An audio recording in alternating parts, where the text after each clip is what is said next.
running a half marathon is hard, right? Not just sort of the physical pounding, but keeping your mind locked in, right? But staying focused for this podcast is also hard, right? And how much when you run the half marathon are you training for this podcast? And how when you do this podcast are you training for the half marathon? Because when you train hard, the cycle of training hard, it's not like you train hard every day, right? A lot of days I'm running 8 miles, 10 miles, just like letting my mind drift. And then like 2 days a week, I'm training really hard for a short period of time and I'm in a lot of pain, but I'm focusing. And I never skip those workouts. I never cut them short. I never change the rules. And I think that's a very good habit for being able to lock yourself into a work project too. That's Nicholas Thompson, a champion long-distance runner and CEO of The Atlantic. I'm Leah Smart, and this is Everyday Better. Stay tuned to hear more about what running or any discipline practice can teach you about navigating the toughest challenges in your personal and professional life. Don't forget to hit that follow button to get new episodes of our show every week. And if you want to hang out with me more, you can find me on socials. Finally, if you like this conversation, I have a favor to ask. Leave us a review wherever you're listening so we can keep bringing you more conversations that you love.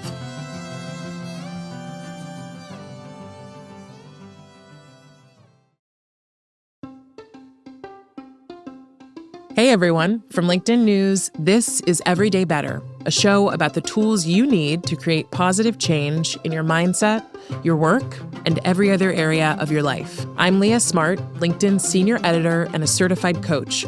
I help people become better versions of themselves one day at a time. And every week, I sit down with a trusted voice so together we can explore how to take small steps toward big changes. The kind we plan for, strive toward, or never saw coming.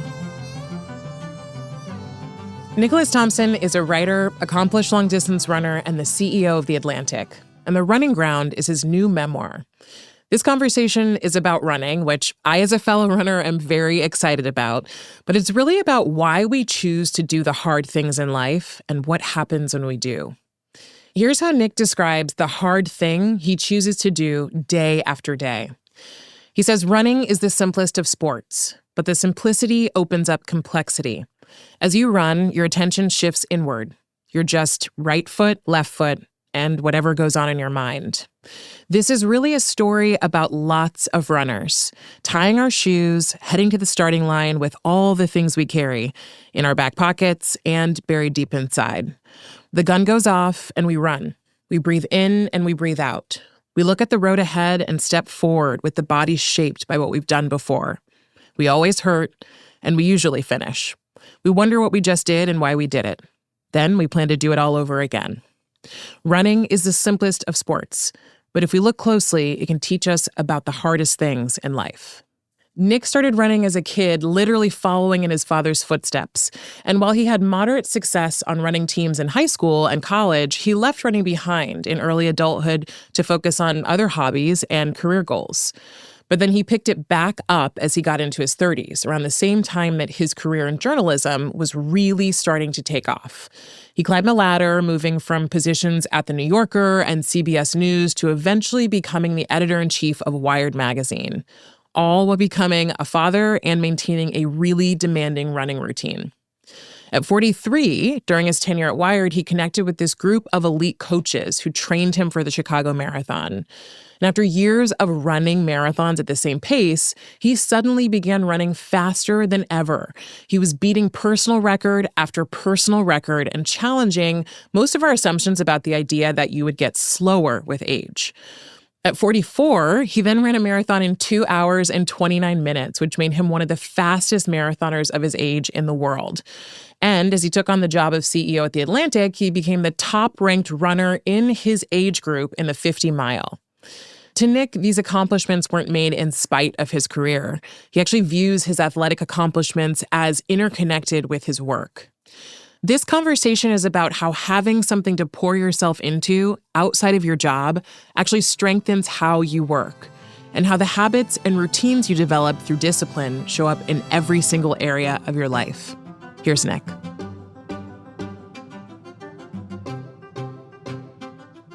You are the CEO of The Atlantic. Correct. You've also set all of these records, and I'm going to read them off because there were too many to remember.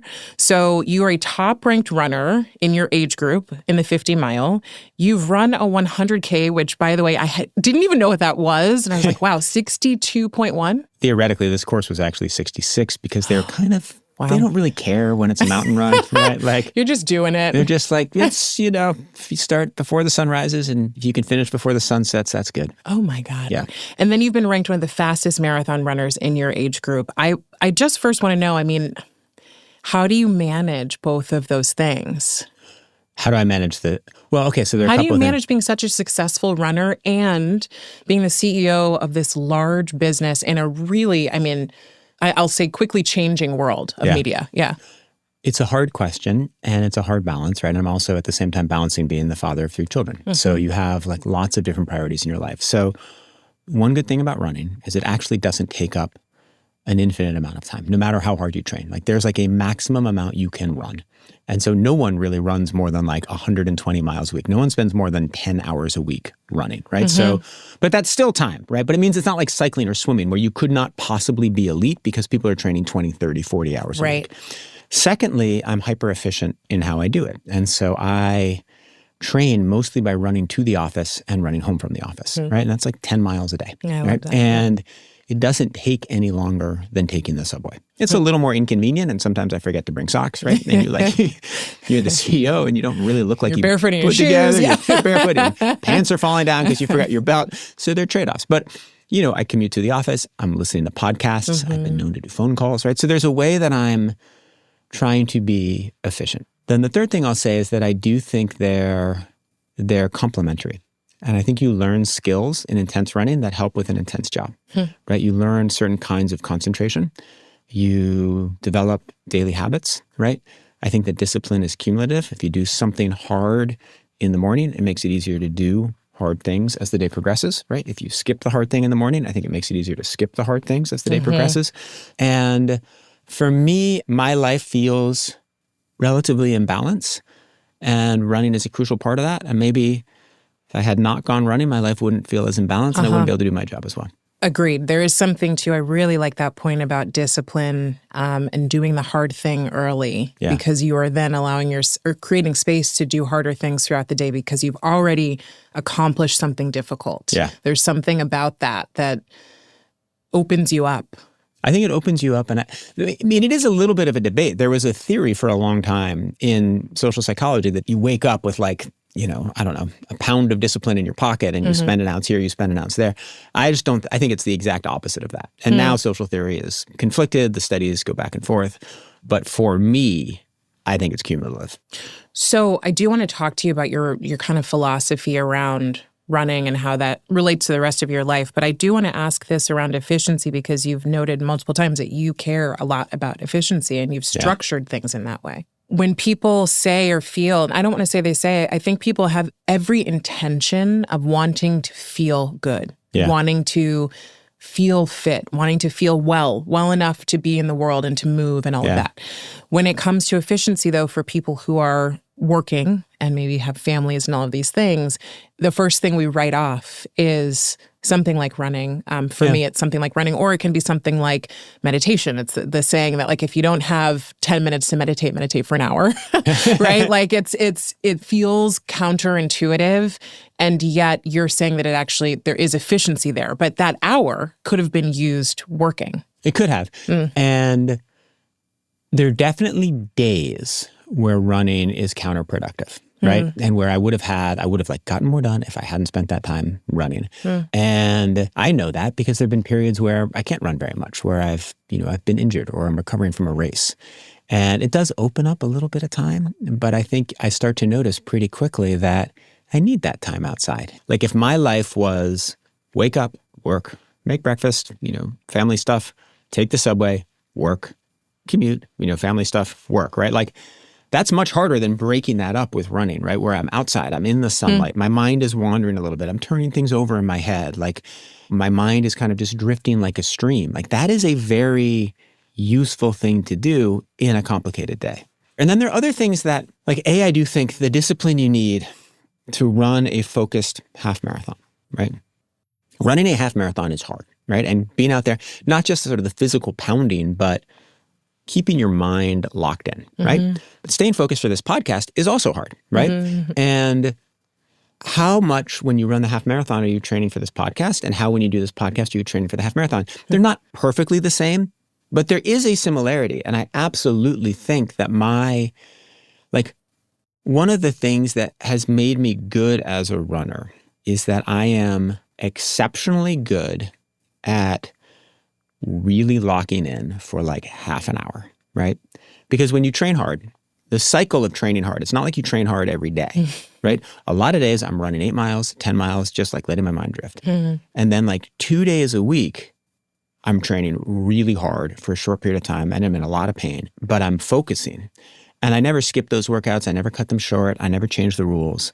And I think that's a very good habit for being able to lock yourself into a work project too. And then being able to lock yourself into a work project is a very good habit for being able to lock yourself into a workout. Same idea around focus. Yeah. And dealing with the difficult things. And dealing with the difficult things right now and then staying on it, right? So today I have a very hard thing I'm going to have to do at work, right? I have a bunch of like things that are kind of easy and things you just do.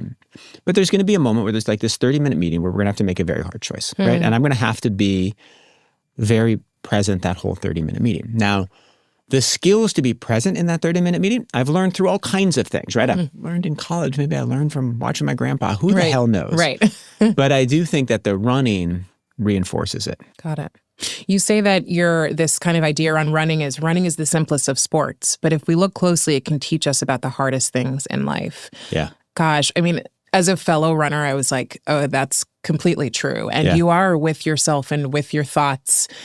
Even if you're listening to music, eventually that tunes out and you're just you. Yeah.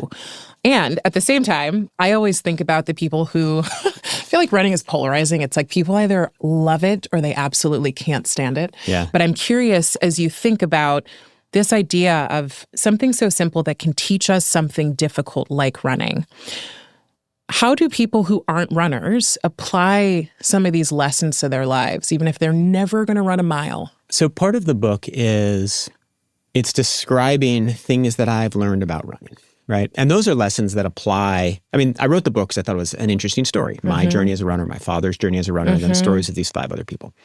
And I wrote it not because I had lessons I wanted to convey or because I had a list of habits or wisdom I felt the world needed to know, but I wrote it because I thought it was interesting and I thought I would learn something by writing it, and people will read it and take different lessons from it. I write a little bit about how it helped me understand the aging process, right? And helped me understand the cyclical nature of aging. When I was young, I thought that you just got stronger and then you got weaker, right? Exactly. That's what I thought. And then I've watched my running and I've noticed, well, I got stronger and then I got weaker and then I got stronger. And then I stayed and I plateaued and then I got a lot stronger. And so now I'm getting weaker. And you realize, well, actually what happens is there are these forces, but they're complicated.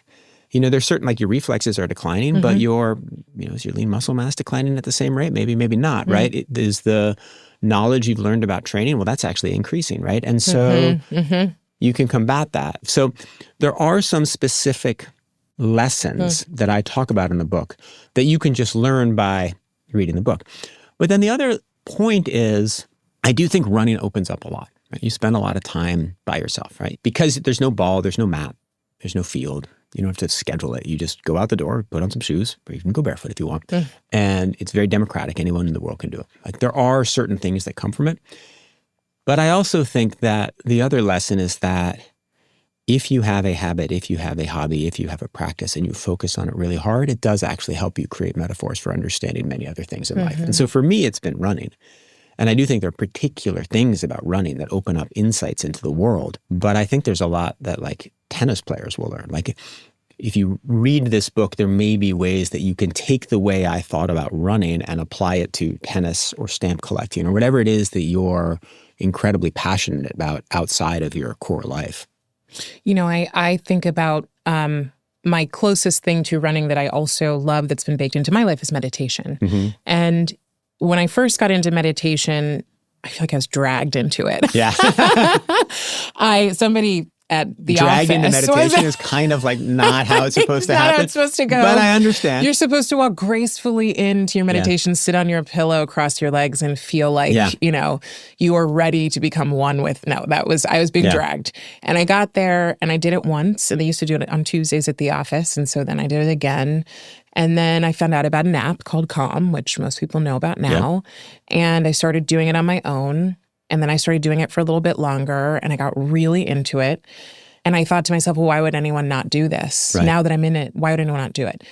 I hit a point, which I didn't expect, which was a wall, where all of a sudden I couldn't sit still anymore. Oh, wow. I couldn't sit. And all you want to do is jump out of your skin and like get off that pillow, but you just sit. And it's like you push through this intense wall of discomfort. But this is a forced period for me to become disciplined in sitting. Yeah. And being with it. It's a great lesson. And I think of running as my form of meditation, right? I 100% agree and see the value of meditation. I just don't do it. Yeah. I've tried the Calm app. Doesn't Not for you. Doesn't work for Nick. Yeah. But if I do meditate, it's through running, right? And I will go on runs. I have all kinds of different modes when I run. I have like efficiency mode where I'm like listening to podcasts. I'm being efficient. I'm like listening to audiobooks. I have intensity mode where I'm like, everything's off. I'm definitely not listening to anything because I'm trying to understand my body, right? And I'm like focused on, okay, I'm going to run this mile at this pace with this much recovery and like, I'm going to do that. And then I have meditation mode where I'm just, I'm running in the forest or maybe I'm running down Canal Street, right? It's a little easier in the forest, but you can do it on Canal Street. And that's a challenge. You're breathing in, you're breathing out, right? You're listening. Okay, now I'm going to just focus on what I hear. Now I'm just going to focus on what I smell. Now I'm just going to focus on my breath, right? And like, I absolutely do that, and I love those runs. Like Nick, I believe that discipline is cumulative. It's those small choices like the choice to go on a run or sit down to meditate that help you show up later for the hard things. And when your circumstances change, which they invariably will, it's less about doing exactly what you used to do and more about the momentum you can maintain a little at a time. Coming up, Nick and I dive into the lessons he's learned from running that have shaped how he navigates life's challenges. We'll be right back in just a few moments.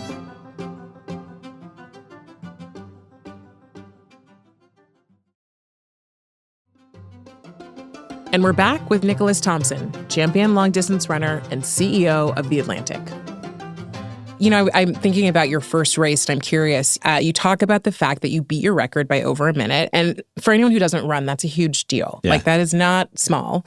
And the thing I loved is that you said to do it, I had to first forget that I couldn't do it. Yeah. I want you to talk to me about why forgetting works so well. Okay. Yeah, this was an incredible lesson that I think about all the time. And so I start running because I get cut from the basketball team. Not just the varsity, from the JV2 team. Oh, and, tough. Yeah. I'm sorry. Yeah. And You found your thing, though. I found my thing. And I'm at this new school, and it's Phillips Academy, Andover. It's all these smart kids from all over the world. And I joined the track team. And then I start running the 2 mile because skinny, tall kid, you put him in the 2 mile, right? And I'm not that good. And I run like 11, I think the first one was 11:43. So that's fine, right? It's okay, but like nobody cares. And then I run maybe 5 or 6 races all around there, 11:40. And then it's the last race of the year, and it's this big New England meet. And I remember going into the race thinking, okay, if everything is perfect, I can run 11:30, right? Which would be fine. I don't care. I'd come in like 10th place, whatever. Yeah. And I know exactly the splits I'm going to run. I know exactly how to do it. It's whatever it is, 21 laps around, this many seconds. But then the race takes place on this kind of weird track. And so the gun goes off and I start and I go through the first lap and I don't actually know how fast I'm going, right? But I'm kind of near the front, right? And so that continues. And I remember going through the mile and they're like 5:23, 5:24. And I was like, wait, what? Like, Impossible. Impossible. Like, I can't run this fast. And then I finish and it's 10:48, right? And like, that's good, right? It's like a sophomore indoor class record. It's not like the world's greatest time, but I get 3rd place in this New England championship. I score for the team and like, I've destroyed my record and I've destroyed my expectation of what I could do. And I think the lesson from that is if I had known how fast I was going, I would have gotten scared, right? And I would have said, oh, I can't do this, right? I had to not know. And I think a lot of runners have experienced this where you go out and you run a mile and you don't know how far you've gone. And someone's like, you just ran 5:10, right? And you're like, wait, what? What did I do? And it's a really good lesson about life that what holds us back is there are physical realities. Like I wasn't going to run a 3-minute and 20-second mile, like no matter how much you tricked my brain, right? Like there are physical limitations to the amount of force you can put in the ground and the cadence at which your legs can move and the power propulsion, all the math of running. But there are a lot of mental limitations. And the thing that tends to slow us down running is not physical realities, but mental realities, where our body gets worried about homeostasis and so starts sending kind of varied pain signals throughout the body to slow us down. And so it's not made up, it's real, but it's this very complicated mind-body balance that determines whether you slow or not. And I think there's a lesson there for many things in life where you think, oh, I can't possibly do that. I can't complete this project. I can't come up with a new idea. Maybe you can, maybe you can't. But like the thing to do is to just try. Yes. And to go for it. And then sometimes to put yourself in a situation where, you're forced to, where like the coach says, I know, Nick, that you can't run. I've done this, I coach my son has this very, very good soccer team. And once a week I'll go and I'll do running with them. And sometimes I'll say to the kids, like, I know you don't think you can run this fast, but you're just going to stay on Darius's shoulder, right? And you're going to stay as long as you can, right? And sometimes it makes him run faster and sometimes it doesn't, right? Or I'll go out, like a kid will be like, I can't possibly run a 7-minute mile. And I'll be like, fine. I'm going to run 7 minutes and 00 seconds. You stay right behind me and you will run 7 minutes and 00 seconds, right? Then instead of thinking about their own pain or their own splits, it kind of helps shift the mind a little bit. And so I think there are lessons for how you manage people and how you set people up that sometimes you have to forget that you can't do it in order to do it. I completely agree. And number one, I always laugh because my husband and I run together a lot. And so we ran the last half marathon together. Yeah. And so the marriage has survived this? It has. Thank you. That's awesome. I'm like, listen, what we have learned is we do not run the same pace. Yeah. He is much faster than I am. And in my fastest period, he's still faster. Yeah. And so we have to pick our days when we run together and our days when we run separate. So that is how we've survived. It's like, we've got to be honest about it. But he always says to me when we run together, he just says run. And I'm like, I've got my Nike Run app on. It's telling me the times. I'm here, if I'm hearing things, all of a sudden I go from just running and being in the moment to going, oh my God, it just said I hit an 8:23. I'm not gonna be able to keep this up for the next 4 miles. Right. So I'm gonna have to slow down. If I really want to pace, I better pace it. It's your mind goes into a whole downward spiral about what you're able to do and what you're not able to do. And you can quickly stop yourself from accomplishing things. And so when I relate this back to work and think about not pain, but perhaps just adversity and how difficult things can happen and we can still push our way through, but that many of us hit adversity and just stop. Yeah. I don't have an answer for it, but one of the tensions in the book is between association and dissociation. And so by association, I mean like, I'm running an 8:23. And my heart rate is 130. My internal core body temperature is this. I feel this way, right? And there are times where you want to run that way, right? And there are times where you want to train that way. And then there are times where you want to completely let it go, where you want to just float above yourself, right? Where you don't actually want to know how fast you're going. And so I tell stories in the book of different runners. And one of them is this woman, Bobby Gibb, who first woman to run the Boston Marathon. And so she grows up at a time where the conventional wisdom is that literally women cannot run marathons, like their ovaries will fall out or whatever the like insane logic is. And she falls in love with the sport by watching the Boston Marathon. She doesn't even notice that everybody is a man. She just goes and watches and she's like, wow, this is incredible. So then she goes and she takes her parents' van and she drives across the country. And every night she goes to a different forest and runs in the forest for hours, right, with her dog. And then she sleeps under the stars, gets back in the van, drives a little west. She runs 65 miles with horses, right? And she's just doing that. She has no idea how far she's running when she runs. Like she just is running to be at one with the universe. And as she does this, she realized, well, look, I ran 65 miles with horses. Like, why are these people telling me I can't run 26? And so she then decides to run the Boston Marathon. Of course, she can't get a bib because women are banned. And so she sneaks into the bushes. She puts on her brother's sweatshirt and she like goes and runs the Boston Marathon. They figure out she's a woman pretty quickly. I mean, it's actually a nice part of the story where the men she's running with at like mile 6 are like, I think there's a woman here. And they're like, it's a free road. Run with us, right? Whatever. Yeah. And she completes the Boston Marathon and, is this really important running pioneer, but she does it through, it's not just the like feminist, go get it, I can do whatever I'm told not to do. She doesn't even listen to that. Like she's just in a whole different plane, right? And then I also tell the story of a woman named Julia Lucas who, is one of the best runners of the last 20 years in the 1500 and the 5,000. She almost makes the Olympic team and she's in this struggle where she loves running because of the spiritual connection, but she hates it when she's like forced to put on the oxygen mask and measure her lactate levels.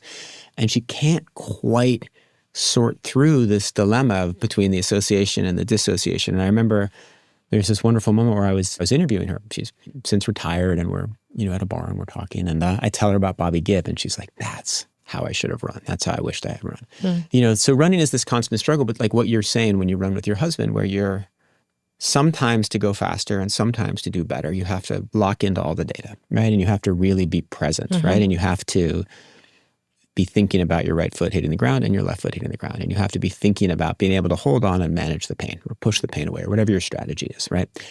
And sometimes you need to be like Bobby Gibb and just like floating above yourself. Go. Yeah. I love this piece you talk about with aging. Yeah. And you have achieved some of your fastest times as you've aged. All of my fast, or not all, but mostly. Most, great. Yeah. So most of us believe that, like you said earlier, you go like this, which if you can't see me right now, I'm doing this big like upward arrow on the graph until you're about 40, and then you just start to slowly dip 40. and dive physically. Okay, great. Let's say 30? 50. Oh, okay. It's like, are you going higher or lower? 26? Oh, God. We're all in trouble. Yeah. Most people believe that that's the process. Yeah. You said that runners tend to decline badly in their 30s and 40s, but the main reason we slow isn't our bodies, it's our lives. We get married, we have children, we work longer hours, our parents get sick. We have more pressing things to do with our time. People stop running because they get old. They also get old because they stop running. I want to know what you want to say to the person listening who feels like their lives are getting in the way of that one thing, whether it's running or something else. I mean, if you love something and you love doing something, whether it's running or whether it's, bird watching, right? You should just do it, right? And you should make the time for it. And if your job doesn't allow for it, you should carve it into your job. And if you can't carve it into your job, you should get a new job, right? And I've been fortunate that I've worked in places where I can run to the office, right? Where, David Remnick never got mad at me because I showed up in my shorts, right? Like, Yeah. And maybe it's because I worked really hard. Maybe because he understood that it, worked out okay.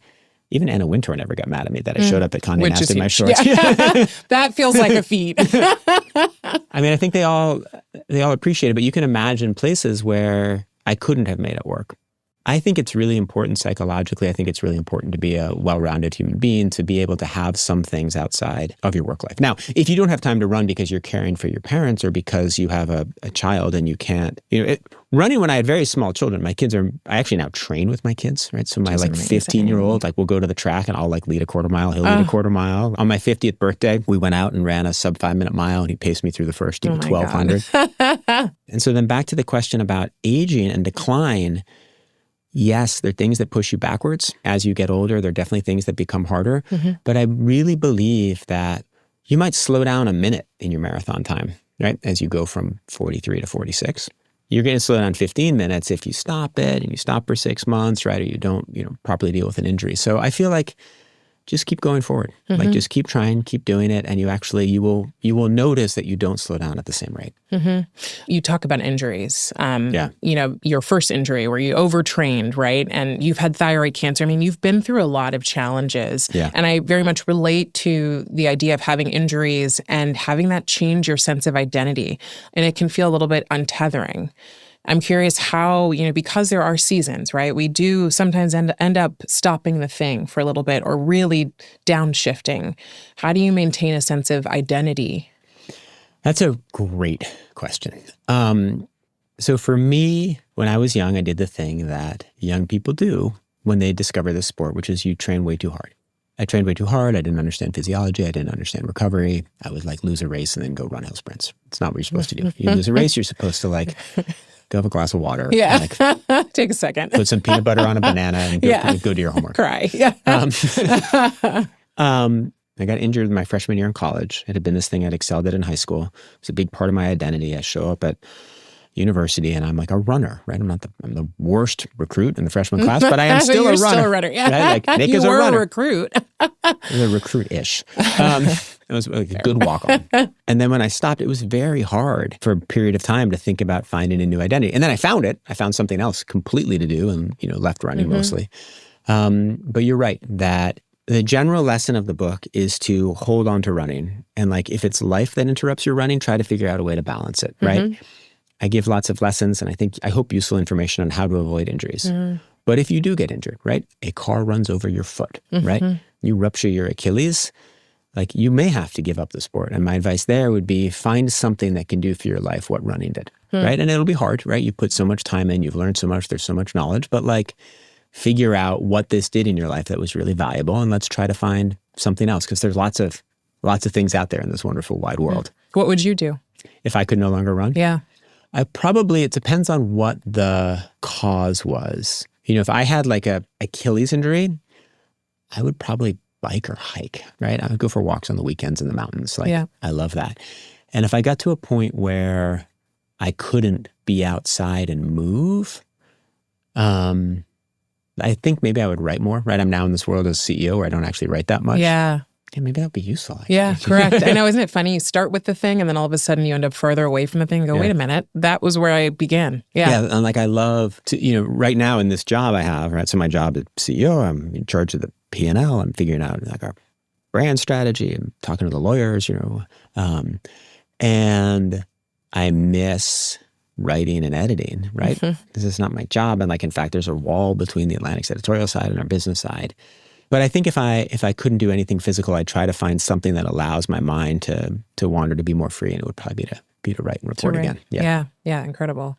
I want to switch to talk about family because your father is a very central and complex figure in your life and in the story. Yeah, I haven't realized we've gotten this far in without mentioning him. I know, and I know that's important. And so I want to just hear from you more about what his impact was on the way that you look at life and, of course, running.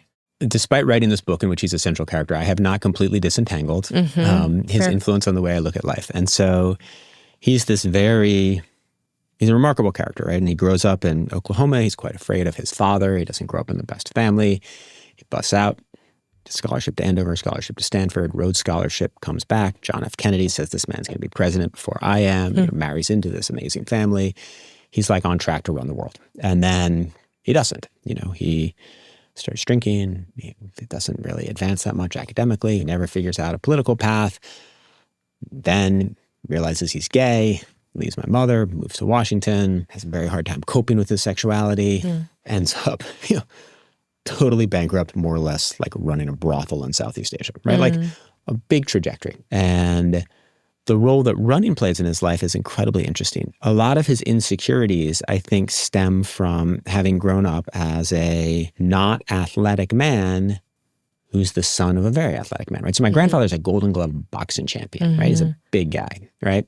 And he wants his only son to go and play football. And my dad, of course, who later understands he's gay and not interested in any athletic things, not that you can't be gay and interested in athletic things, but my father is certainly not.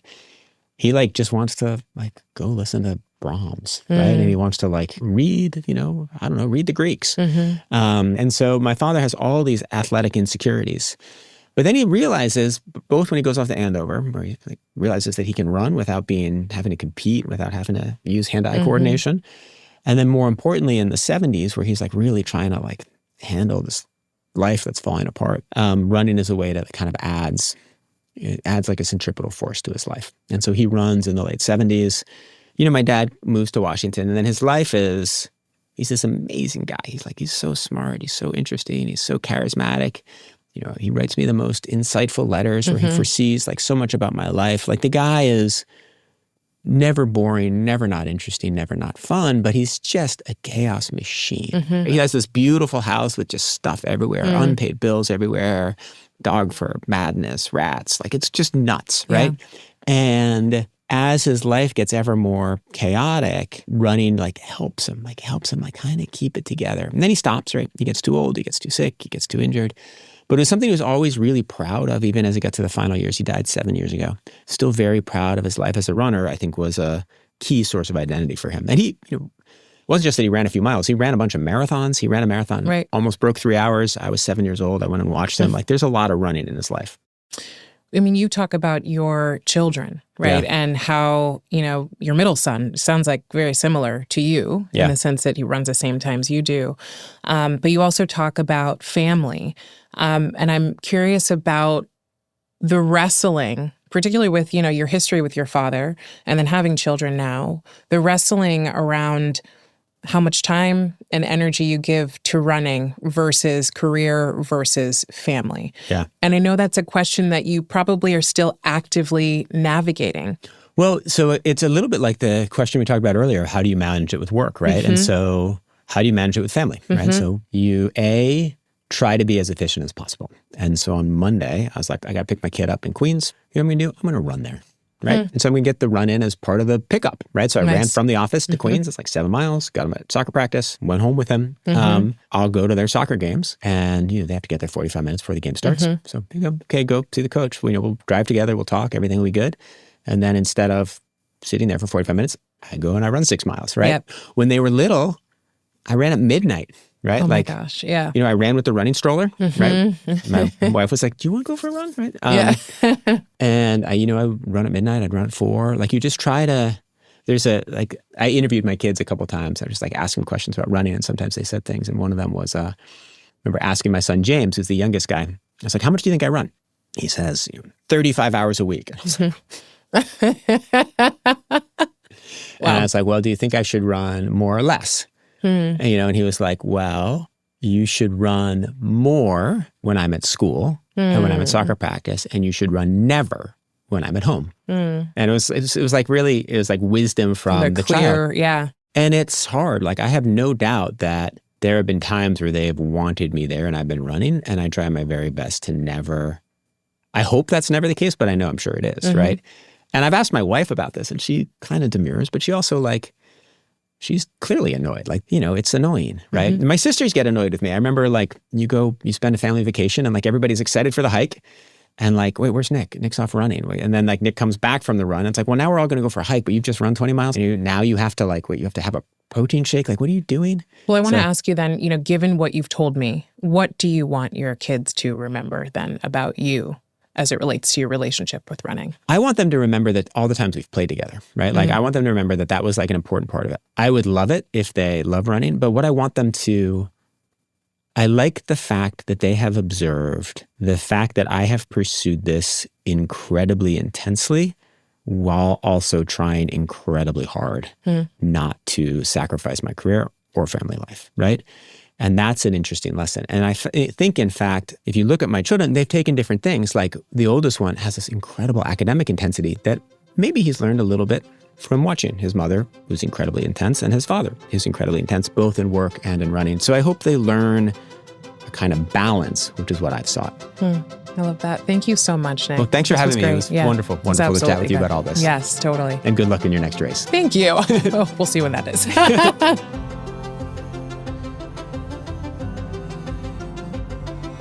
That was Nicholas Thompson, CEO of The Atlantic and author of The Running Ground, a father, a son, and the simplest of sports.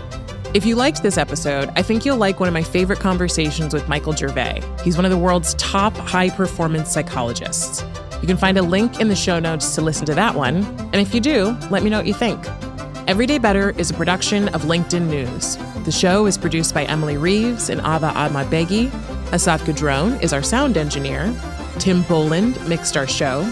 We get additional support from Alex Kuznetsova and Mujib Merdad. Sarah Storm is our senior producer. Dave Pond is head of production and creative operations. Maya Pope-Chappelle is director of content and audience development. Courtney Koop is head of original programming. Dan Roth is LinkedIn's editor-in-chief and vice president of content development. And I'm Leah Smart. Thanks for coming with me, and I'll see you next week.